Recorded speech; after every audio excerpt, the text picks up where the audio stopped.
good afternoon and good morning in Canada. We are back for our final panel of the day. This is the International Cooperation panel, or maybe lack of cooperation panel, we'll see.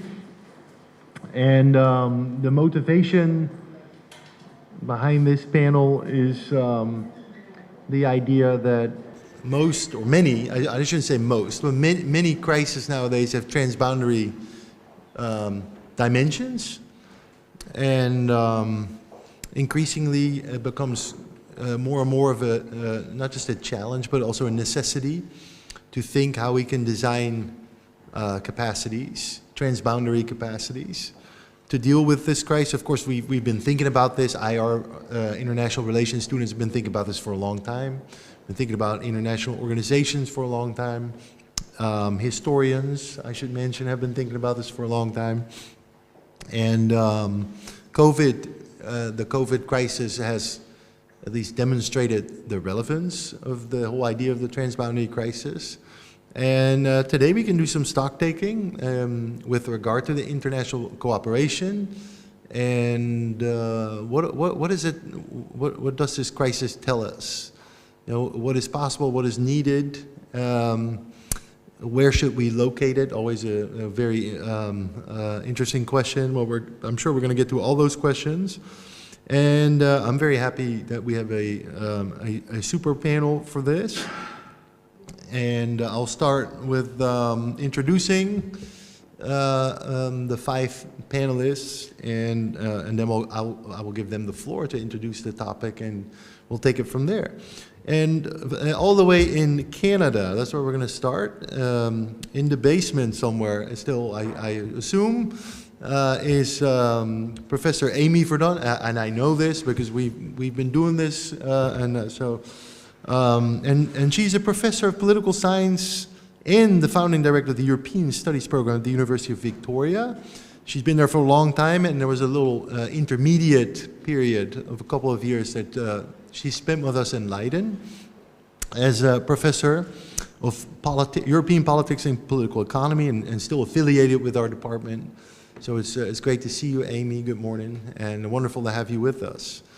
And in Stockholm, we already saw him today, and there he is again, Professor Magnus Ekengren at the National Defense University. And Magnus is one of the co-organizers of this conference, and a long-time friend and colleague and co-author, and it's such a pleasure to have you with us. And I think what is relevant for this panel, apart from all his work, is Magnus was also a diplomat. So he's been in the machine rooms of diplomacy, and that will add a little bit of a practitioner perspective to our conversation. Then here in the room, and I'm very pleased to have with us another cherished colleague, Beatrice de Graaf, our historian, distinguished professor, and very well known in the Netherlands as an expert on terrorism, but also, just a well-known public intellectual. So it's great to have you with us, Beatrice. And well, the person that you have seen on this, where I'm sitting, Professor Mark Rhinhard, with a bit of a double hat at the University of Stockholm University, I should say. And then what is I have to look this up because I always forget the name of this wonderful institute. The Swedish Institute of International Affairs. Yes. Oh, there's more institutes. No, the Swedish, sort of a bit of the think tank on international affairs in Sweden, and Mark has a history because he used to be here in Leiden with us a long time ago. Spent some years at the Department of Public Administration. So it's always a bit of a homecoming for Mark to come back to Leiden. As is the routine now, I'm asking everybody to have a brief introduction. We have 5 panelists and lots of room for discussion. So we'll kick it off with Amy. And Amy, the floor is yours. Yeah, thank you very much, Arjen, Mark, for all of you for doing all of this for us. I think everybody's been thinking about these issues from their own different perspectives, and you've asked us all to come together and share a bit our views in light of what we do and how that then, in a sense, provides a bit of a background for others to understand. I've written up a text that I think is fairly easy to read, so I'm going to try to not repeat everything, but just say a few things that I think are worth highlighting. So anybody who thinks I'm not being very coherent, I think the written text is a bit easier to understand. So what I wanted to present here is something that's built on a special issue with the Journal of European Public Policy that I'm preparing with Lucia Quaglia. We're going to have our first papers together in December, and then we'll have discussed a couple of times and then eventually have them ready in a year and a half from now. And it's on the EU response to COVID. And so what I've put together here is the sort of the opening paper of that special issue. And so what we were wanting to do in this collection of papers is to ask ourselves the question, what did the EU do? The crisis, in a sense, came at a really unique time for the EU. So the previous crises, for instance, the migration crisis or the global financial market crisis, sovereign debt crisis, all came at times when the EU wasn't really ready to receive a crisis. Now, nobody's really ready for any crisis, but the EU was really badly prepared. The sovereign debt crisis was a difficulty for the EU because it was against everything that Germany wanted, and Germany hadn't really sorted out if it wanted to be a leader on these issues and whether it needed to move forward in the EU domain, etc. And the migration crisis had a similar feature. It was unclear what the EU would do and who would take the lead and what were the interests and so on. When COVID came by, it, in a sense, offered an opportunity to possibly, depending on how well the EU would think about this, say, okay, so all these very slow responses, not very forceful leadership, made those previous crises worse. They had just finished dealing with the British situation. So the UK was folding flags on the end of January 2020, literally a month and a half before the pandemic is announced. So that's very convenient that that's sort of out of the way. It wasn't really out of the way, but sufficiently out of the way that if you have to vote on something, the Brits are not in. And the EU, of course, had a new European Parliament and a new European Commission, had just recently started. So you're at the beginning of a sort of an election cycle, if you could speak in that language, and also new leadership. And there was already a plan of what the Commission was focusing on. So if you needed to look at sort of parameters of being able to be capable, this really was a moment. Add on top of that the fact that the whole COVID crisis could be framed as something that wasn't your own fault, right? It conveniently came from somewhere else.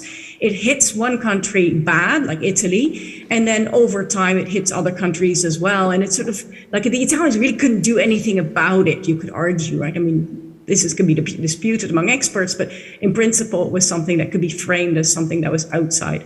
So the EU sat at this intersection, had to decide, is this something that is striking us, the collective EU, us at the core, and could require a collective response? Or is this something where nation states would be taking the lead and the EU would sort of wither away or not have anything to say? And so EU institutions concentrated very much on trying to find a European response, and they were medium successful in a number of criteria. So, for example, the European Central Bank first made a couple of bloopers and then corrected real quickly. The European Commission put forward a plan that eventually got endorsed by Germany and France. And then we had that big marathon discussion in the summer that Beatrice has already also spoken about briefly, and that eventually led to an agreement amongst the member states that something had to be happening that was relatively large, even though it's temporary. So the questions I think our collections and this introductory paper that we've prepared are focusing on is whether this is something that we can draw lessons from. And so is this happening because previous crises gave the opportunity for the EU to learn that not being very forceful means that the EU withers away? Or is this an opportunity for something that would bring up to the fore the limitations of the EU in the current construction action, and that therefore being more forceful also requires institutional change. And that kind of circles back to what Arjen and Mark were asking us about. Do crises give us an opportunity to rethink our institutions? And I think the COVID-19 crisis for sure requires or puts the opportunity of rethinking. It puts it front and center. It clarifies the usefulness, and it also indicates some of the weaknesses. And I think that is where this particular presentation shares elements with these other presentations we heard before. It's not only about expertise and leaders in the top positions, but the weakness of the sort of embeddedness of the people in this whole fabric. So with the paper that I've just done with Bart van Herken, where we interviewed 31 different people 31 different interviews in recent times, sometimes with multiple people, we've looked at how social stakeholders have been sidelined. And so that the whole RRF, the Recovery Resilience Fund, funds are being channeled through Prime Minister's office, Ministries of Finance, and have not been including the typical sort of the corporatist models of including social partners or even reaching out to civil society organizations. So if you think about the EU as having quite a weak democratic foundation in terms of democratic deficit principles, then this is also a moment where if the building up of the European polity does not include social actors and civil society actors and sort of a public space for discussion and dissonance and so on, then the EU is moving in a direction of institutional change without addressing that particular issue. So I think that's one of the lessons where the EU can move forward. I think, Arjen, I don't want to talk too much longer. I'll be ending up speaking at too much length, so I'll leave it there, and I'm happy to take more questions and contribute to the discussion. Thank you. Thank you, Amy. So, a good starting point. Is this an opportunity to rethink EU institutions, or part of the EU in itself, or how it functions? And surely, I'm sure we're going to hear that this is actually happening in Brussels. There's a lot of rethinking going on. And you mentioned the democratic deficit, which is always relevant. So two good starting points. Beatrice. Yes, thank you, Arjen. Please talk in the microphone. Yes. Yes, thank you, Arjen. Yes, actually, it's quite exceptional that states cooperate in times of crisis. There are so many cases, so many centuries when states didn't do that at all. Not just because they didn't want to, but they couldn't. They didn't have the level of centralization or the level of diplomats or experts abroad to do so. Or, very important, even in the 19th century, it took correspondences and information ages to reach the right persons to act in time. Still, you could say that pandemics, they are not just products of international movement and context, they are also crucial causative agents in shaping international relations themselves. They do something to the international relation. And oftentimes, pandemics do stimulate cooperation. But as I said, that's not completely logical, not even in situations where there is plenty of information. So, relying on work done amongst others by Arjen and colleagues, there is a set of conditions that come into play that help explain when and under what conditions they do cooperate. And this plays out when states are challenged, not just to find a cure for the disease, to work together as academics, for example, to find the vaccine, but also to deal with minimizing the damage, preserving, strengthening core values, discussing borders, quarantine measures, for example, as such. So why do states cooperate in times of crisis? Why would Angela Merkel be willing to give up so much of Germany's taxpayer money to other countries, for which many indignant Germans have blamed her? Or why was China willing to give Italy so many additional face masks and medical assistance?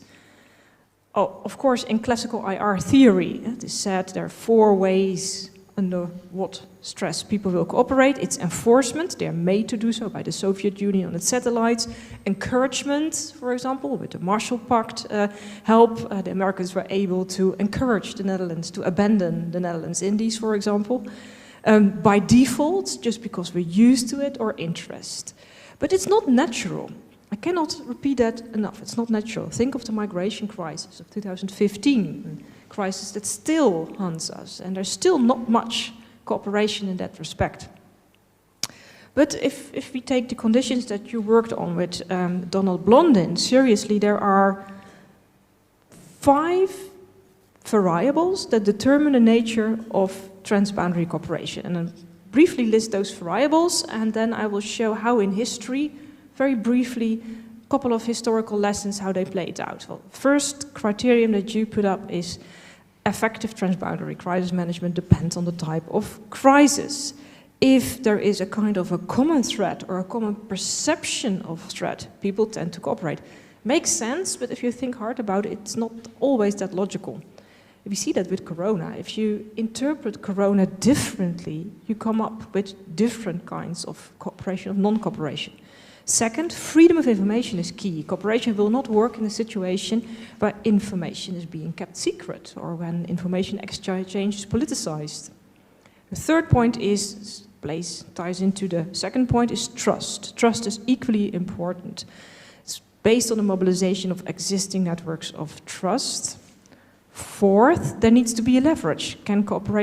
Is there something for you in it as well? Your health situation is our health situation, for example, was said before. And the last point, the fifth point, size matters. Can you cooperate with so many people, with so many frogs in the same cart at the same time? And I'm going to add a 6th category based on these historical lessons in a minute. Very briefly, I uploaded a paper in the Dropbox where I compare Napoleon to Merkel, for those of you who are interested in history, and come up with a few other types of pandemic crises in the past as well, dealing with the years directly after the Napoleonic Wars, where many pandemics spread out over Europe, dealing with the situation after the First World War, and then the situation of now. And as you can see, it's often wars that produce new types of crises, and through the movements of troops and the militaries spanning continents, lots of diseases were being transported from Asia to Europe and Russia and back, for example.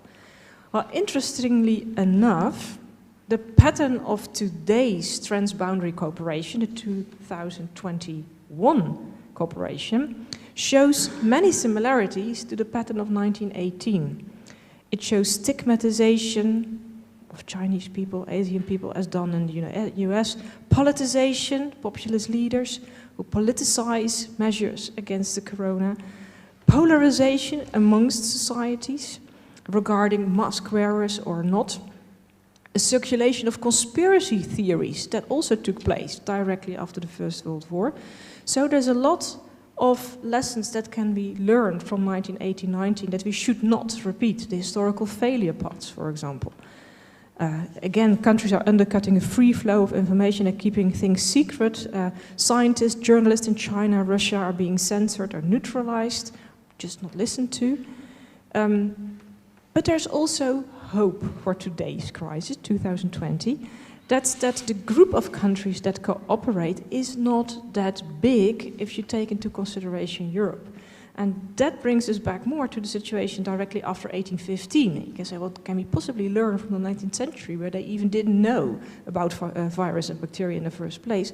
Well, what they did know in 1815 was that they needed each other, that they had to overcome political differences between Tsarist Russia, between France, Bourbon France, liberal Britain, or the Netherlands. Countries worked together because they had 25 years of hardship and devastation over the Napoleonic Wars behind their backs. So they were able to set up the first quarantine stations and the first lockdown measures internationally after 1815 because they had learned the hard way in fighting Napoleon. So these were lessons that they took into account, and they also exchanged engineers, they exchanged medical experts, and they learned from, for example, the way Napoleon's troops contracted the bubonic plague in Jaffa in Israel. So they were able to learn from very recent crises in times where they didn't have vaccines, so they needed to be even more clever than we are today. Interestingly enough, history is always the trick of learning from continuities, but also learning from discontinuities. And there's a new vector in place that shapes the international relation. As I said, pandemic is also a causative agent that shapes international relations, and most predominantly in the field of new actors. We were discussing, and we have been discussing, almost predominantly states cooperating with each other. We haven't discussed NGOs yet, neither have we discussed private parties, the big concerns. And what is very new, it wasn't there in the 19th century, wasn't there after 1918, wasn't even there in the 1950s, that's the way pharmaceutical giants stand in the way of more transboundary cooperation. They do foster transboundary cooperation, but in terms of commercial gains, in terms of working together with experts, hiring away experts from one country to another. Of course, countries and states, they do cooperate together with pharmaceutical giants, but it's important to understand that some corporations are promoting untested or even dangerous prophylactics for commercial reasons, not just to make society better, and thereby they inhibit the development of vaccines. Another point is the market failures that are there with regard to the production of vaccines also stands out, because what firm will invest millions developing a drug for a non-existent pandemic market? So pharmaceutical giants are very important, very dominant actors in place that shape international relations and that need to be taken into account, curbed, curtailed, integrated, whatever. And we haven't discussed that so far. A last point that I would like to make is that international cooperation is kind of hypothesized to be a factor for the good, benevolent factor. We need to cooperate because the crises are transboundary. In the article that you wrote, Arjen, or 2 articles even, you seem to completely subscribe to the notion that transboundary cooperation is urgent, is needed, and is inevitable. There's no way around it. That may be true, but the normative context of transboundary cooperation matters. Who is to profit from international collective action? Are the elites profiting from cordons sanitaires?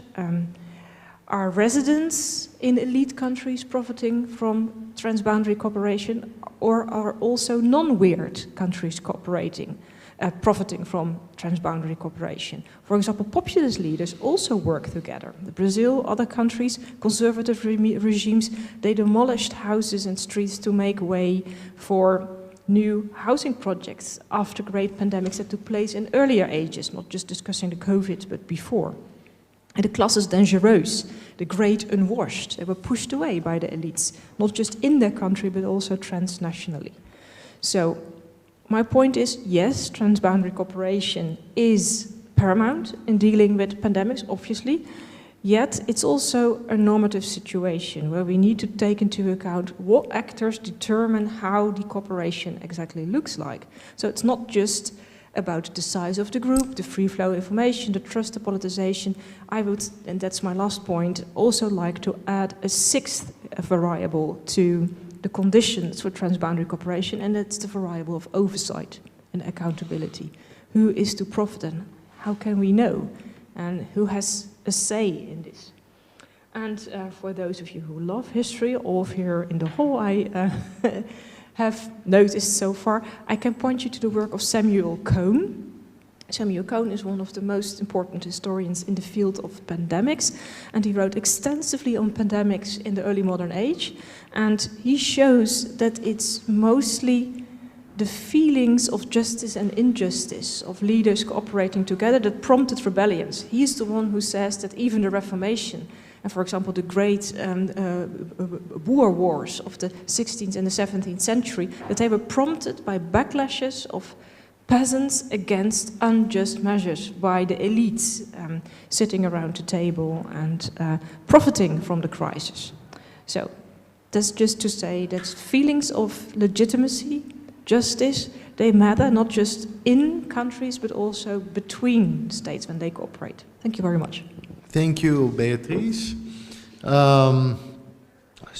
There's hope, but there's also the question, should we really want this? And let's think about this. And somebody who has thought a lot about this, and our unabashed fan of transboundary cooperation, Professor Magnus Ekengren, is going to, I'm sure, give you an answer, Beatrice. But Isn't it better that Mark goes first?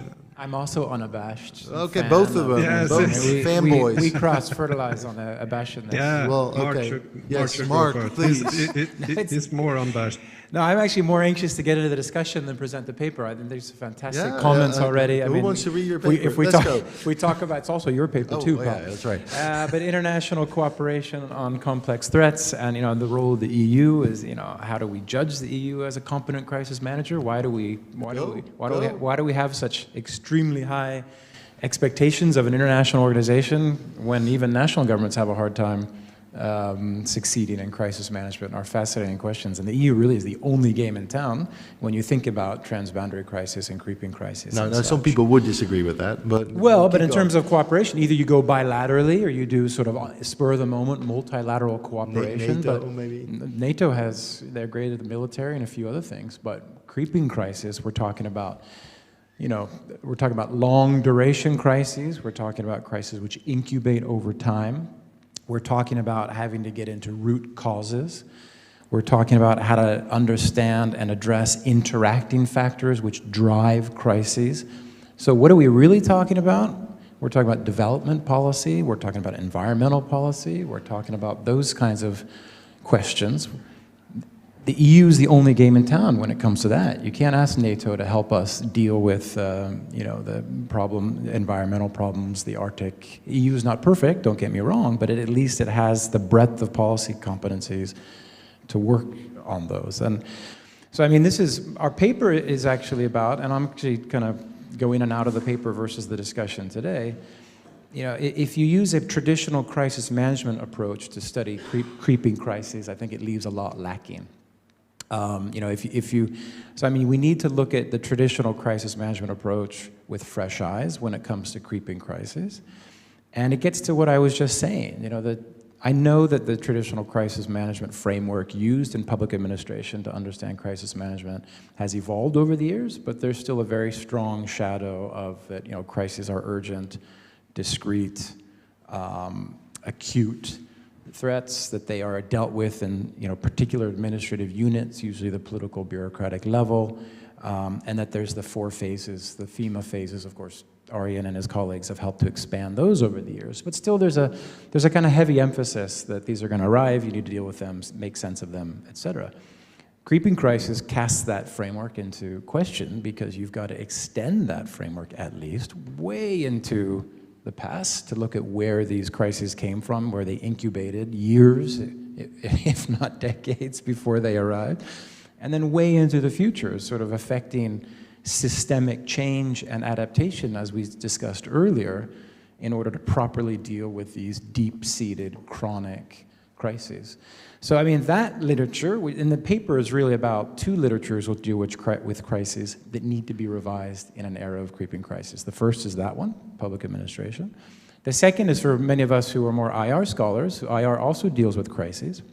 But funny enough, as the paper sets out, they also have some of the same flaws that the PA literature has. So if you look at the traditional treatment of crisis in the IR literature, you've got George, you've got Allison.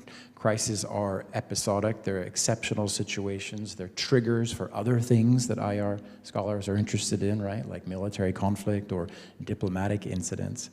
And they too, like the PA literature, if you look at the public administration literature and foreign policy analysis in IR, they're also interested in, what crises do, the stress tests, right, to the leadership, the bureaucratic locales where crisis management supposedly takes place, even though it's in an international setting. So that, to put it very, very briefly now, that also needs to be reconsidered in a creeping crisis era. I think luckily in the IR literature, there's some green shoots or some early indications of new research directions which are going to help us understand creeping crises better. We outlined 3 in the paper. One is an increased focus on the interplay of human systems, so a nation-state structure with ecological processes. This is just taking place. And again, if you want to find out more about the emergence, the evolution, the incubation of creeping crisis, you need to be able to look at how global systemic features like economic change, state failures, cross-border technology, persistent inequality interact with environmental degradation to generate some of these creeping crises. You want to look at the second one, the time-space interface that's started taking off in IR studies. We discussed this morning about the multiple time frames of crises in the international system operating at different time scales.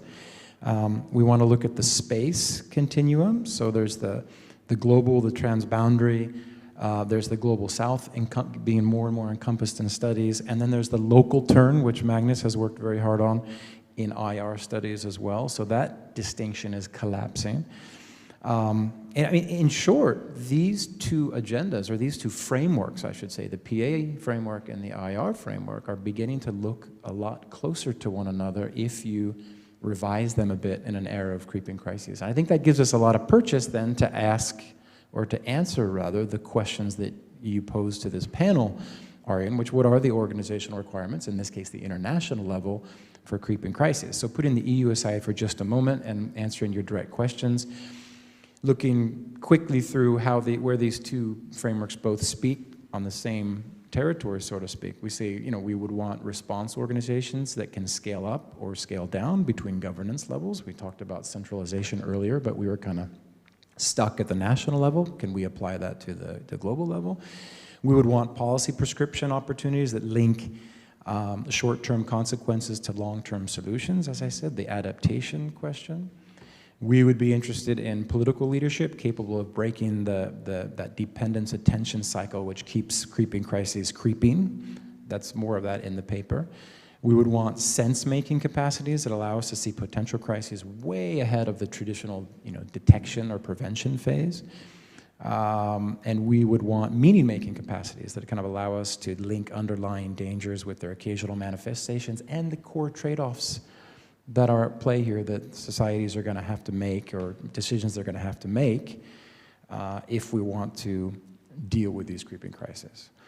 Now, there's huge politics. Amy already introduced, we know the conflicts which played out at the European Union level. There's problems of sovereignty. There's problems of varying threat perceptions, different political interests, which Hoppe is going to encounter very soon, if not already. But still, I think if we look at the various challenges of dealing with creeping crises, we can identify certain tasks which perhaps are less politically sensitive, which organizations like the EU could implement.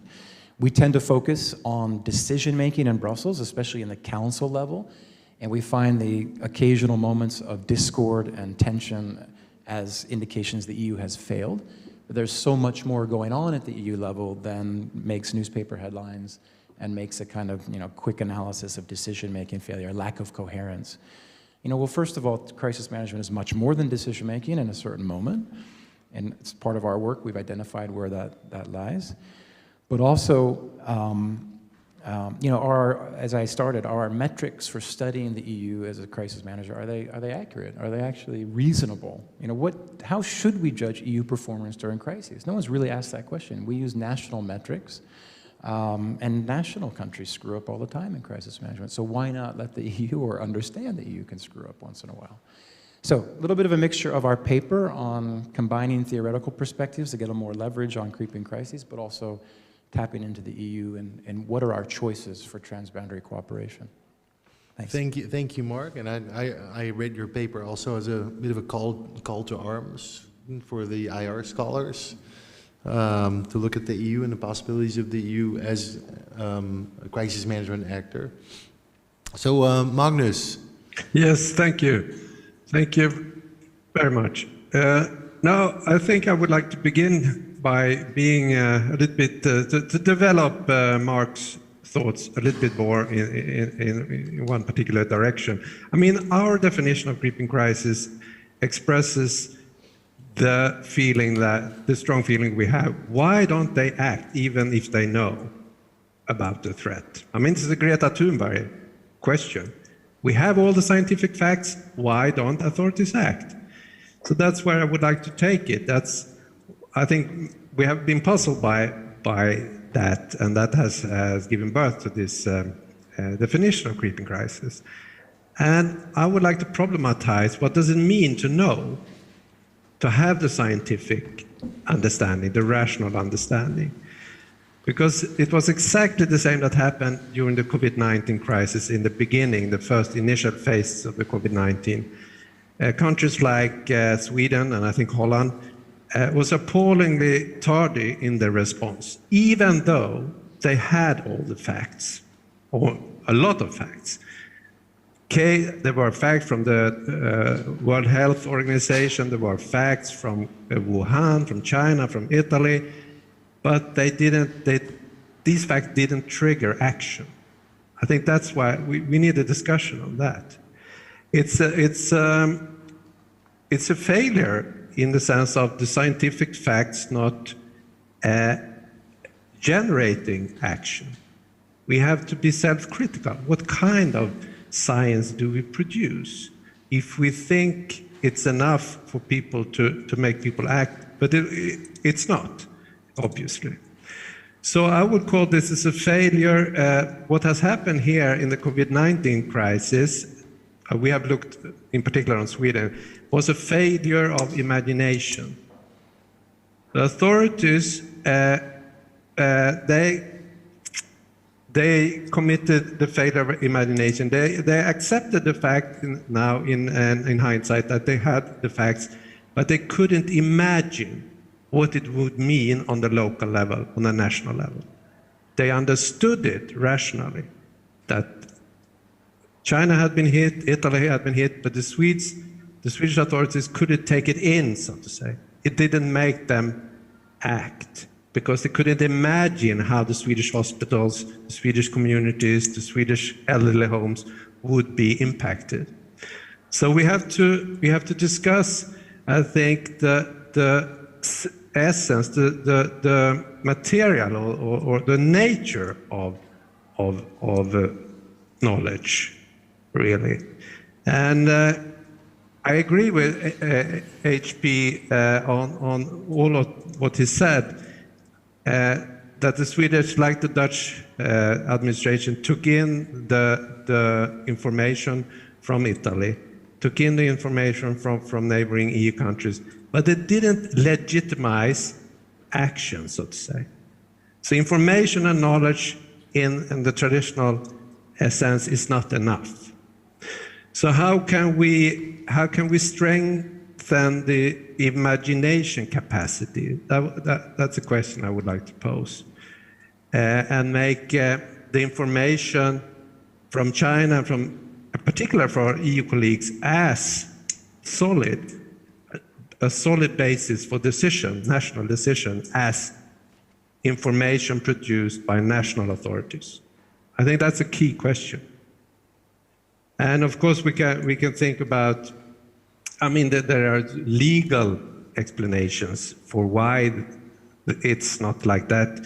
You can never be held accountable as a national official afterward, someone saying, you had this information from Italy, why didn't you act? Nobody really can hold you accountable for not acting. But if someone say, you had this information from the Swedish Health Agency, why didn't you act? Then he can be held accountable. So there, of course, the national bubble is strong. But I would like to come to very concrete, as a practitioner, thinking a little bit about these issues, some 3 or 4 suggestions for what kind of knowledge, what kind of reports would have triggered action or could have a better chance to trigger national action in our health department and foreign ministries and so on and so forth. I tried to formulate them, and I would like, that's why I really would like to have your comments. A first step, of course, would be to develop international reports on the outbreak of crisis, reports that to a greater extent than today are based on eyewitnesses reports, notes and accounts from those directly affected, including crisis managers on the ground. In this way, we can make the local consequences of creeping crisis tangible as a supplement to the scientific, often abstract facts and figures, statistics that traditionally warn us of threats and impending crisis. And the intention, of course, would be to evoke the kind of deeper understanding of an emotional reaction to the possible consequences for one's region, one's personal situation, normally reserved for civil emergencies. Another way forward would be to communicate in form of other than written reports. What we found in our study of Sweden was that many policymakers testified to the fact that it was only when they saw videos, clips of the places in which the creeping crisis had outbreaks, had already broken up. It's only when the videos were there that they understood on a deeper level the likely consequences in their own local context. So here we can really see we have to challenge our own orbit, so to say. What kind of facts, what kind of information is needed for someone to act early in the creeping crisis? We have really interesting interview answers on that. We could never imagine how fast it would come to Sweden. It was not until we saw our Italian colleagues on television and they were what happened to Italian hospitals, then we realized. We also could think of increased international exchanges between national officials during the crisis. It's a fact that international organizations and the European Union's officials went to Wuhan quite early, went to China quite early, and therefore they were quicker on the ball. Therefore they said, this is going to be really serious. Our national health department, our health officials never went there and couldn't have this direct experience. So if we can have a bigger exchange, extended exchange early, that could help us to act early in the creeping crisis. And of course, reinforcing the role of practical knowledge at all levels, not only in the field of national or EU crisis management systems, but at national levels, close to the Prime Minister, like civilian national incident commander or something like that, that goes back and forth to the places where you have had outbreaks, that could help. But also relating to what Amy was saying, big question, how are we going to make the collegiate, now we're EU partners, how are we make partners into a collegium? How are we going to make our Italian and Dutch partners, health security partners, so closely related to each other so they fully trust on their information?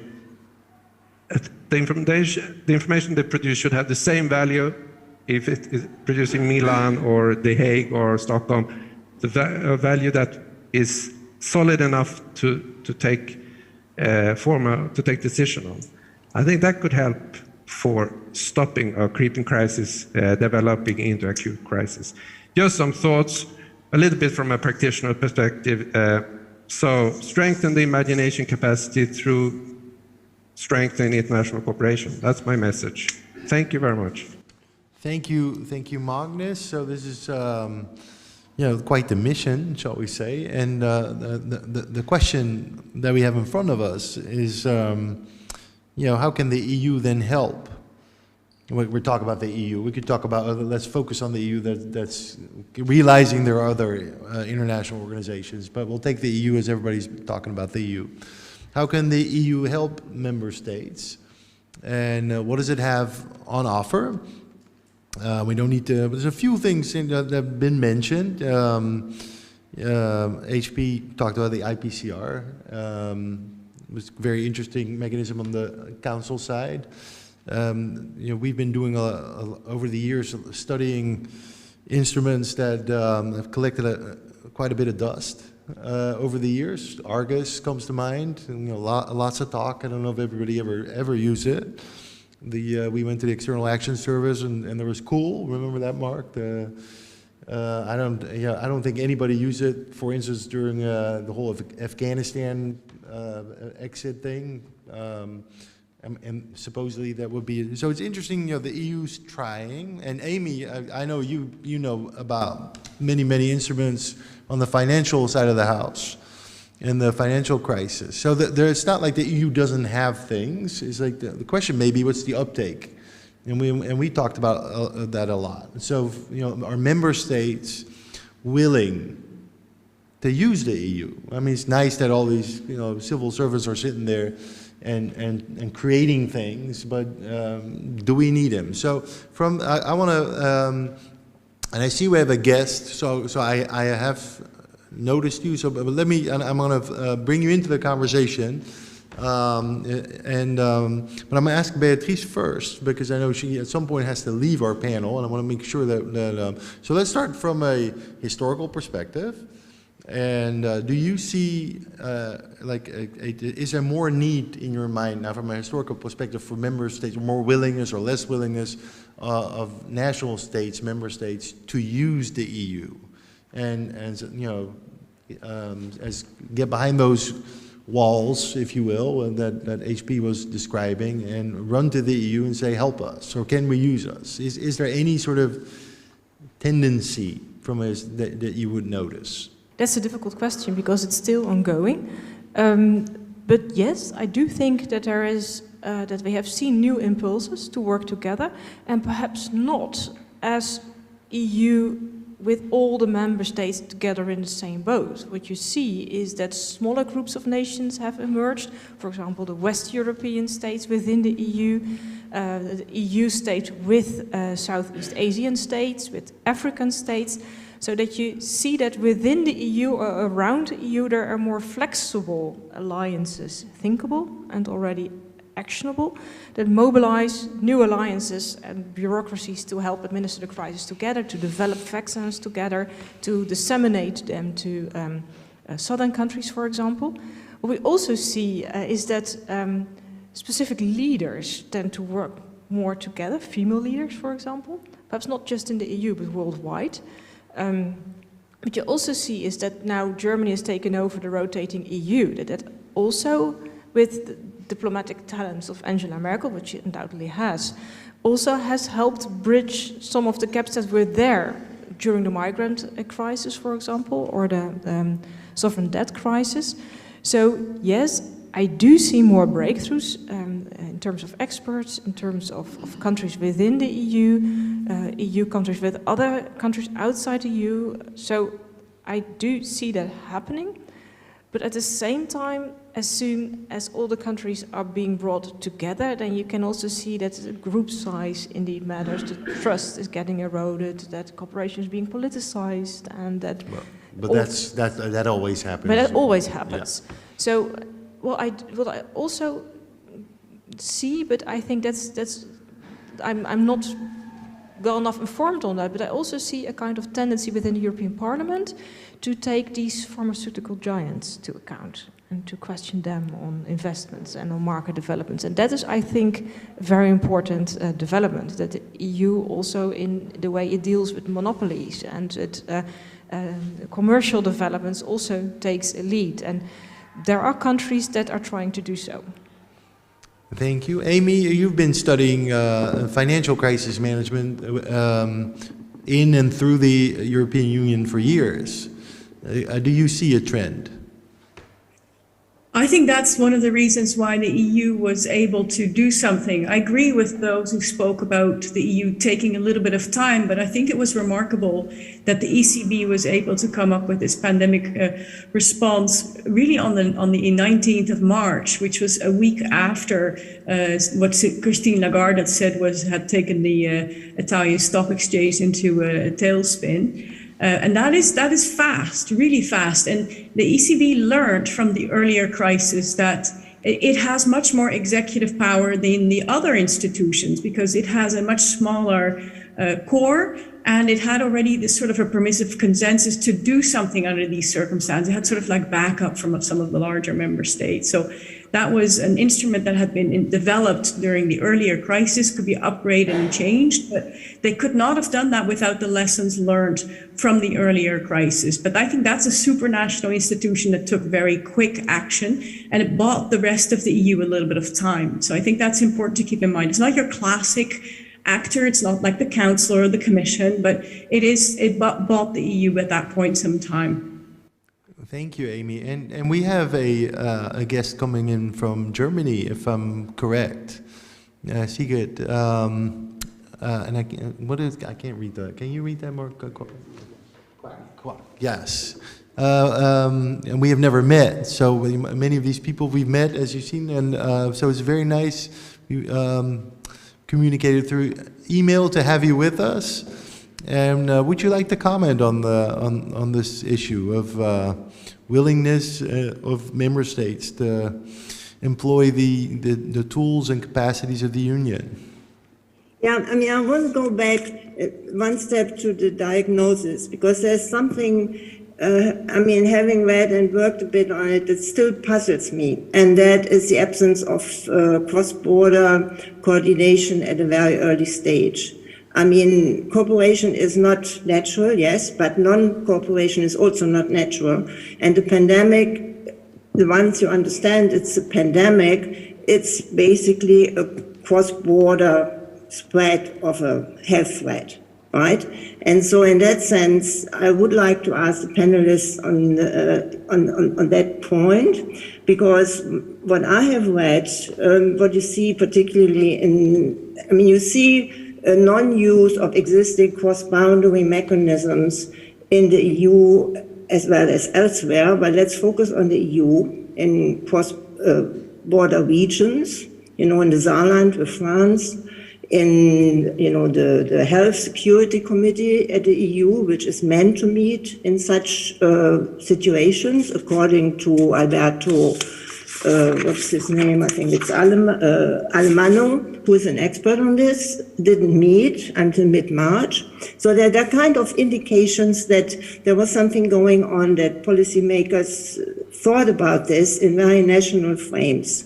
And that's not obvious to me why that's the case. So it can be that policymakers faced with that threat recurred to more administrative capacity than the outlines of the problem. Because, if you think about Gangelt, the village that is not very far from the Dutch border, which was one of the first cases in Germany, apart from Munich, that is a cross-border region and has a lot of cross-border mobility every day. So the spread is not ending at the Dutch border, or the threat of the spread. So it seems to me like for local politicians, from the beginning, genuinely a cross-border issue, but the cooperation started much later. So I haven't really found a good explanation for that. So that is really what I would like to probe people on. And to me, it seems like the realization that this is a transboundary crisis, and I think you have argued like that in your book, was creeping. It took a long time to realize that, even though it was so obvious. That's something I still cannot fully explain and understand, so that would be my question. And the second one that leads me to another thing that comes up in what Amy just said and what others say. To me, it looks like the responsiveness of international or cross-border or European institutions seems to vary in terms of policy fields. And that raises the question whether there's really something, a historical heritage that they can build on in terms of experience, having dealt with the crisis. Amy just argued like that, and maybe that makes a difference to the health coordination within the EU. And that raises also the question whether national policymakers that had to deal then with multiple crises, because due to the creeping nature of the crisis, once you cannot really, once the COVID was spreading and you had to take decisions for lockdown, it became also an economic crisis that needed to be attended to.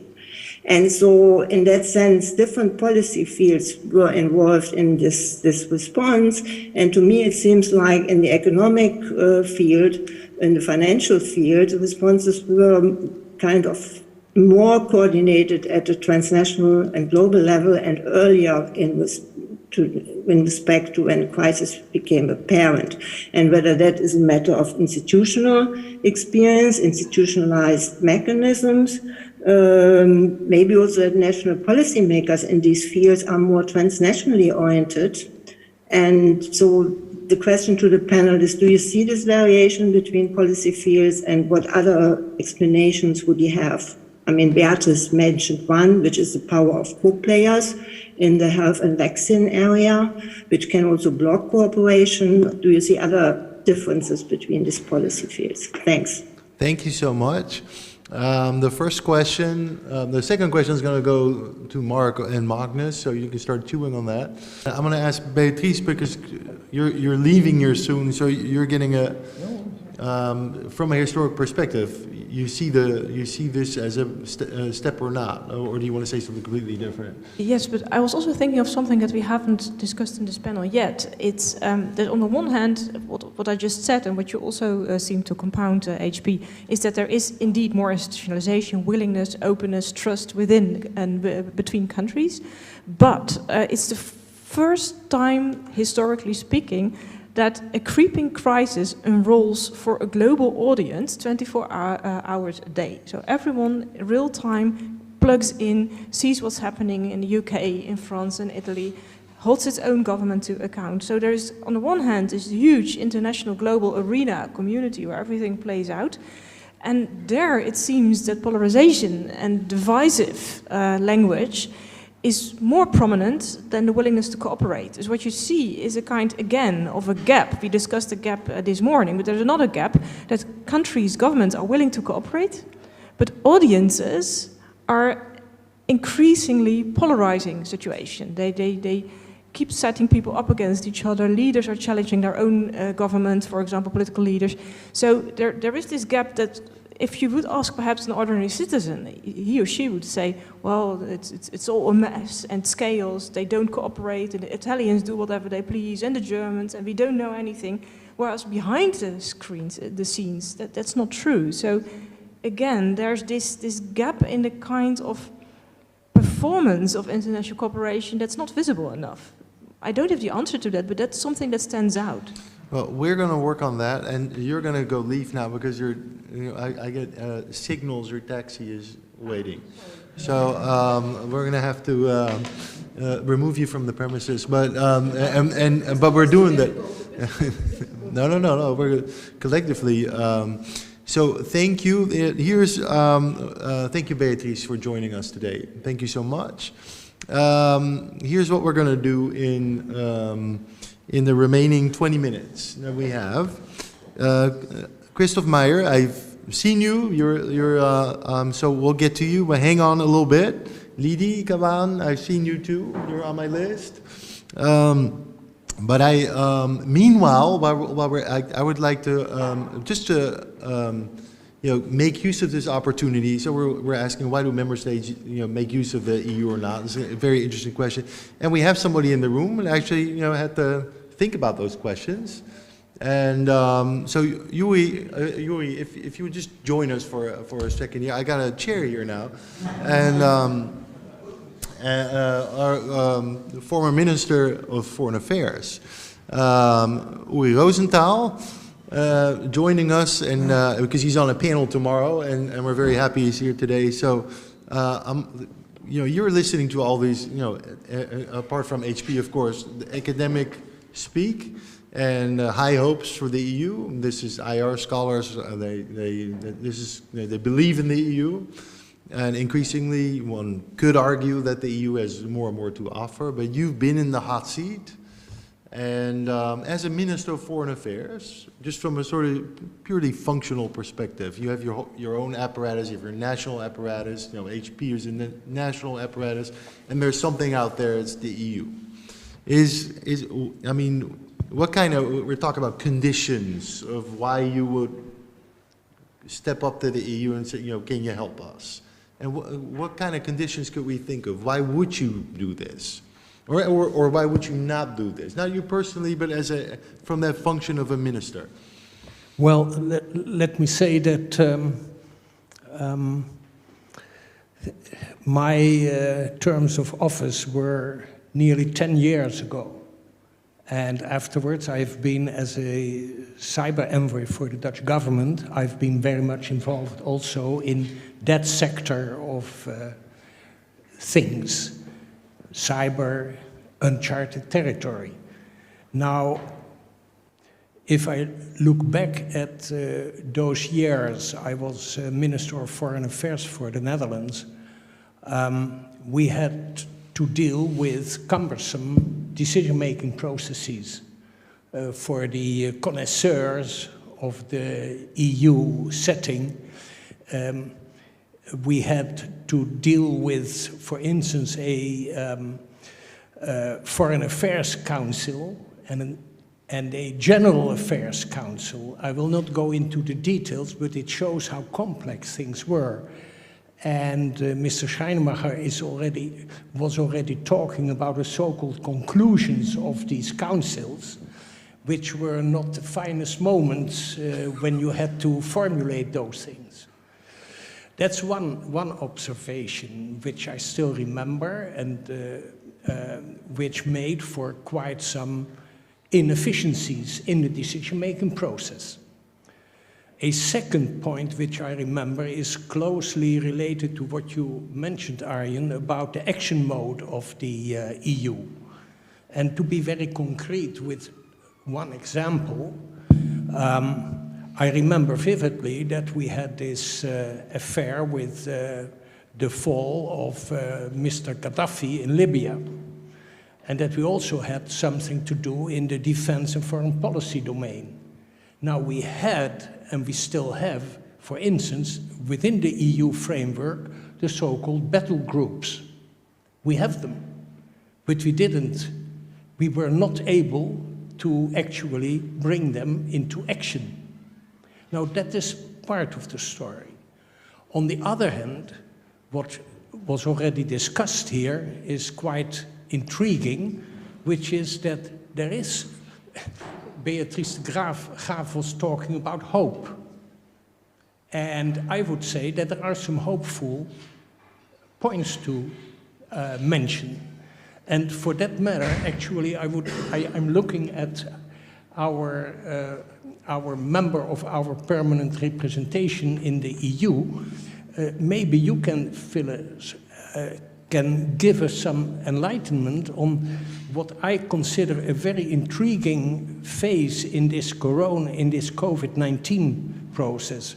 What happened was that at a certain moment, foreign ministers of health, Germany, Netherlands, France and Italy, decided to go for a vaccination program. And then, as far as I know, they were actually told by the EU, with a strong support endorsement from Angela Merkel herself. I leave aside the domestic politics in Germany between Madame Merkel and Jens Spahn, the Minister of Health, but actually the EU took over. And I read a fascinating story in a sort of biography of Angela Merkel, Machtverfall, by Robin Alexander, who even says that Angela Merkel forced these foreign ministers to give in written form an apology to the EU Commission. So you see how things may happen also these days. That is what is actually crossing my mind. So I do think that, especially when it is about several sectoral domains of policy and politics, some progress is being made. And if there is even a crisis, the pressure of a crisis and the urgency of a crisis, there is something going on which gives me some hope, if I would have that sort of perspective on what is happening on the EU level. Thank you. Well, thank you for this. This is a cameo appearance from Uri Rosenthal. This is much appreciated. So, you know, from the inside, how it really works. And let me just collect quickly 2 questions. So, Christoph, please come on in. Yes, thank you very much. I have, I think, 2 questions, I suppose, half questions, half comments. I think one is related to, I think, the talk by Magnus Ekengren and the question, if we have all the knowledge, why don't they act? And I think that's exactly the question that I looked at in my previous research on warnings about conflict. And I think one of the conclusions is that we are, I think, underestimating the degree to which decision makers inhabit a very different type of information environment and incentive environment, and that those who want to warn have to, and those who want to communicate science have to do a much better job in being persuasive. Information and facts do not speak for themselves. You also need to you don't just need a forecast, you need to explain how this is relevant, why this is a priority, what is the political relevance of it. And ideally, if you want to have action, you also outline different sources of options and what these different options mean, so that that knowledge is actionable. And this is very uncomfortable for scientists. Many scientists just say, oh, here's my paper, here's my forecast. As long as I'm heard, I'm happy. But that's not enough. And I think the key change in the UK, for instance, for lockdown was that once you had forecasts connected to different options and you explained how many deaths different options would produce and how the NHS would be overwhelmed and so forth. And then this was connected, they persuaded key decision makers, advisors of the Prime Minister, who then who had the different credibility than scientists to make that case directly to the Prime Minister. So it's very often not the question of what, it's not about the information content, it's who is credible and who can convey that message. And I think that's I think where also the European Union has a problem, because it is communicating to all sorts of different audiences, and the same message and the same communicator may be perceived in very different ways. So I guess that's my first, I suppose, additional comment. The second related to the EU, what can the EU do? I think the first thing is that the EU could make a major contribution to lesson learning. And unfortunately, the EU hasn't got a good track record in running inquiries, public inquiries that are really meaningful. I think there are very few. The Parliament is always resistant to doing that. But I think having a good inquiry that is comparative, that really draws on all the lessons, I think they could make a major contribution there. And they could also, I think, promote more lesson learning from other countries. I think that could be another contribution of the EU. Second, they could run more exercises. And I think exercises involving national administrations could be a major tool for promoting preparedness and prevention. And I think when they are designing warning response systems, which I think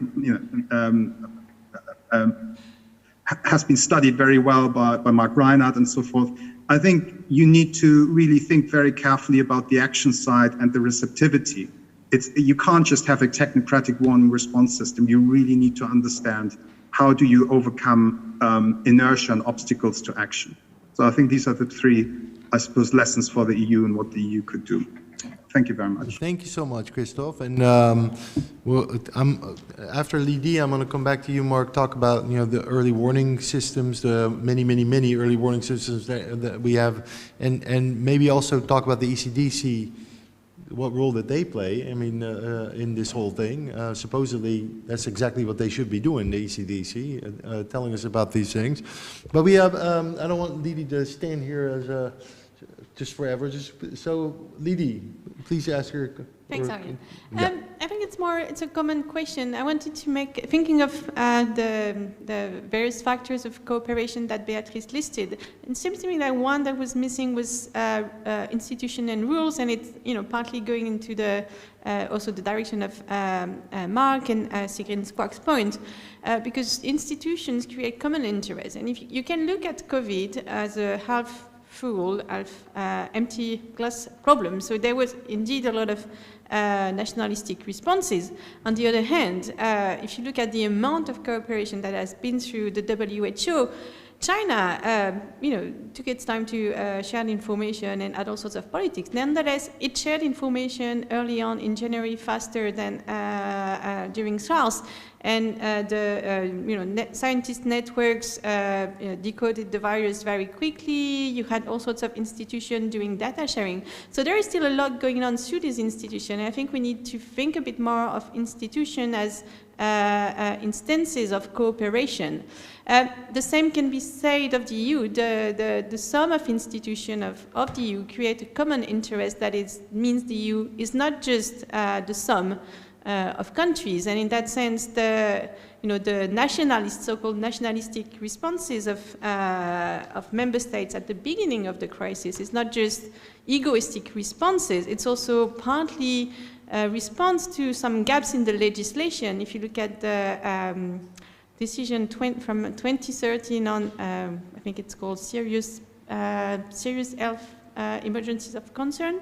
I always forget the full title, but you have clear gap in this legislation. If you look at it, you can really foresee what is going to happen, because it allows, it precisely allows state for emergency response that will not comply with EU law. So what else can you expect? So I think we need to think more about these institutions. And I had some question for, I think Beatrice mentioned some point, but I think in the field of pandemics, seems to me one of these really, I don't know if it's an exception, but it's really a field where you have a cooperation for more than 150 years rather than non-cooperation. So it is something notable. That's it. Thank you, Lydie. Wow, we have not a very long time, but lots to talk about. I know, Amy, you talk about vaccine blunders, so I wonder how that relates. But first, Mark has been patiently waiting, and questions have been amassing here. I'll try to be brief. I mean, I think this is a question of how we first define cooperation and then how we measure cooperation, right? So, I mean, as Uri was suggesting, I mean, cooperation can take place in all sorts of different fora, at all sorts of different levels. Now, you can say, oh, only heads of state matter, sure. And I think in an era of politicization, that's where all the journalistic attention goes to. That's where all of our attention goes to, is if the heads of state and government are not locking elbows and singing Kumbaya within 5 minutes of a crisis, it's a failure. But you go down the list and you look at, for instance, the early warning and response system in health. There's national disease control experts using that to communicate with one another, and not only communicate situations that are happening in different member states, but actually beginning to suggest that things can be shared completely out of the political realm. So, I mean, I'm sure Amy remembers the time when we looked at European cooperation not by what happens at the Council, but actually by what happens in smaller networks, socializing actors over time into shared perspectives. And in our crisis area, we mapped 60 early warning systems in crisis management. A network of crisis management centers is excellent, but it takes its place along many other different forms of kind of networks taking place. And this is all where European, member state officials are talking or discussing. So there's an element of cooperation there that doesn't get captured if we only look at certain levels. And Arjen, you like to look at, if Uri doesn't drop his bags and run to Brussels, he was a failure. But there's a lot of other channels of cooperation which are taking place. The second thing is the measurement. And you're right here. I mean, there's a lot of stuff that is not being used. The Commission is famous for putting things out, which are actually kind of seem like a good idea, but never really get used. But over time, this is an old European integration strategy, over time those empty vessels get filled up with substance because they're found to be useful. The EWRS is a good example. The COOL system that you were mocking earlier was used to coordinate excursions out of Lebanon. I wasn't mocking it. I'm joking, but you're right that 60% of those early warning systems aren't really used. They're flickering screen in someone's office in The Hague. But other times they do get used. So you got to look over time, you got to look at different levels, and you got to measure what's the quality of cooperation taking place. Yes, Magnus, I see you, but first I'm going to Amy, and then I'm coming to you, Magnus. Amy. Yeah, I think there's so much to talk about in so little time. So I don't know exactly where we should start off. So I think I'll just give Magnus, he's got a two-finger. I think he should go first. Okay, Magnus. Now I think we are onto something here. We should put it in a little bit longer perspective that Mark is saying. There is progress.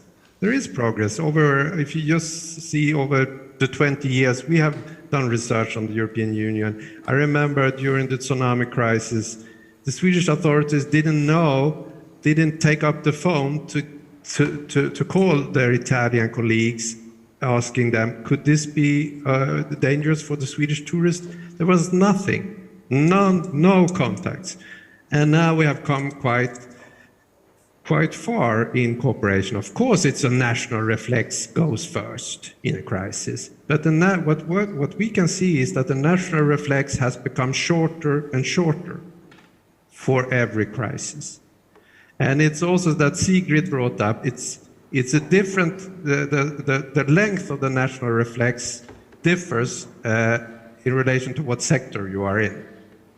During the COVID-19 crisis, the internal market people, they were quickly on acting and trying to keep borders open, while the health people had a national reflex.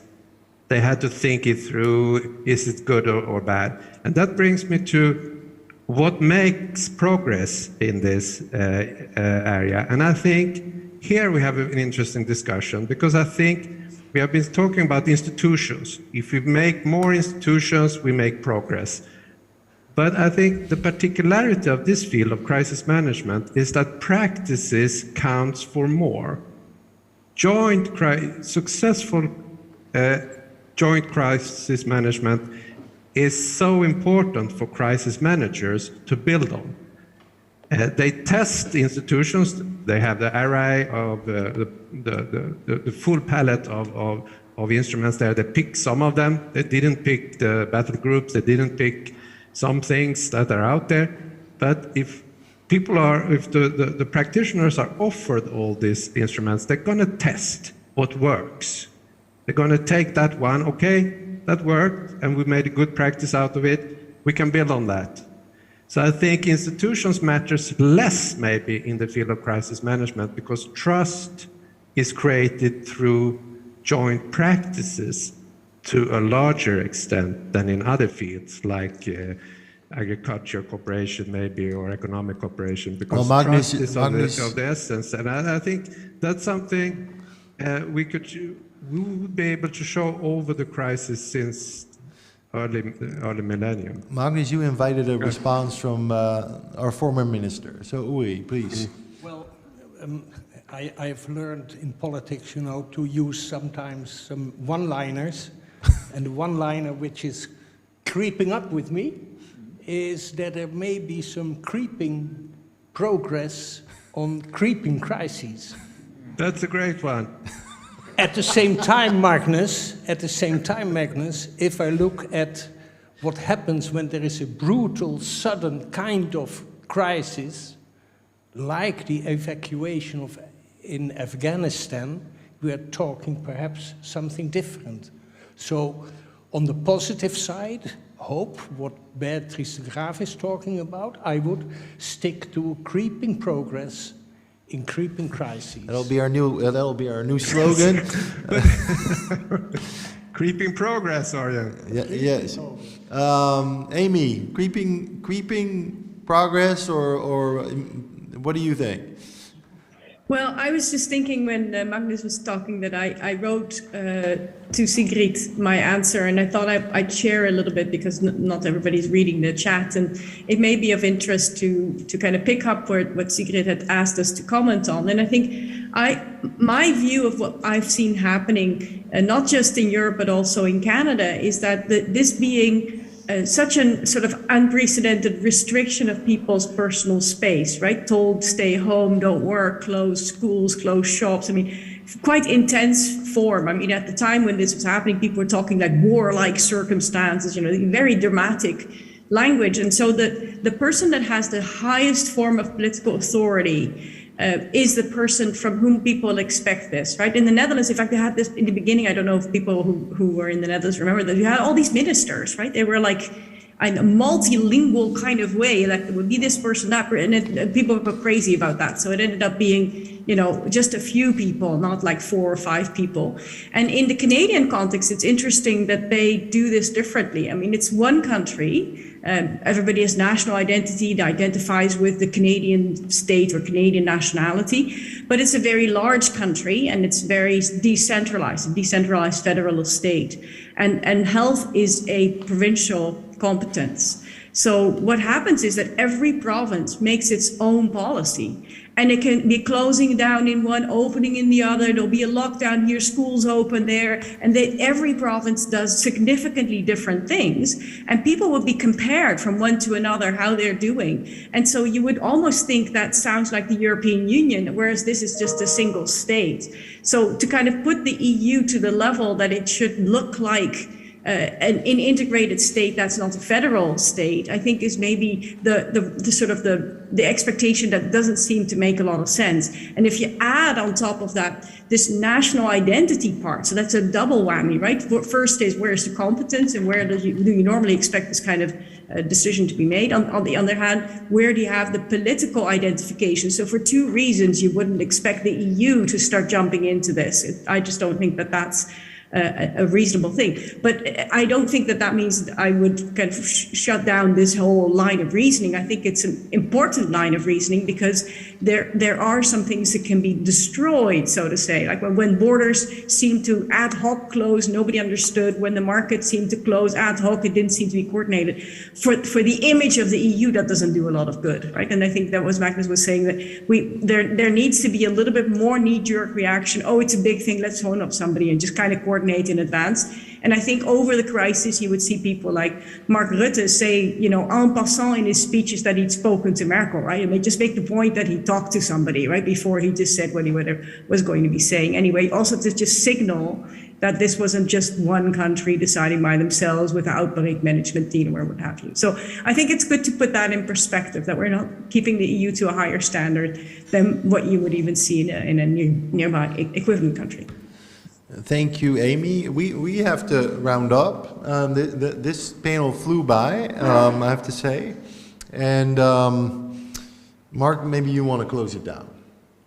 I'm not sure. There's so many great thoughts here. I think that we need to just leave it there. I don't think I would also do justice to all the different kind of thoughts. If I had to pick out two or three, I think somebody would be very cross with me afterwards. So, no, I'd simply say thank you to everybody, and wonderful that they could come together for this, because I've been writing tons of notes. It's been inspiring. I think that's a sign of a great panel. So, thanks. Thank you, Amy. Thank you, Magnus. Thank you, Uri, for your cameo experience. Much appreciated. And that ends today, and we're going to continue tomorrow with another set of exciting panels. So thank you very much, and we'll see you tomorrow. Arjen Boyne, where's my dinner? We'll be knocking on your door. Go look outside your door. Where's my dinner, Arjen Boyne?